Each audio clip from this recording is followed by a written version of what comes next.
Hello everyone and welcome back to our channel. In today's video, I'm gonna show you how to check Amazon order history. So make sure you watch the video till the end. And now, without any further ado, let's get into it. At first, open your preferred web browser and head to Amazon's website.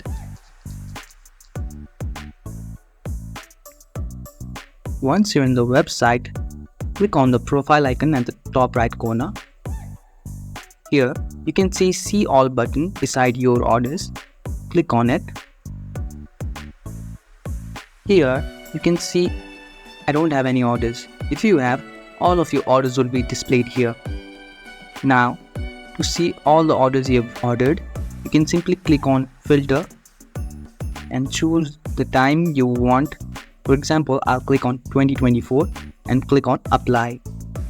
Now you will be able to see the orders you made within 2024. And that is how we can check out Amazon order history. I hope you found this video helpful.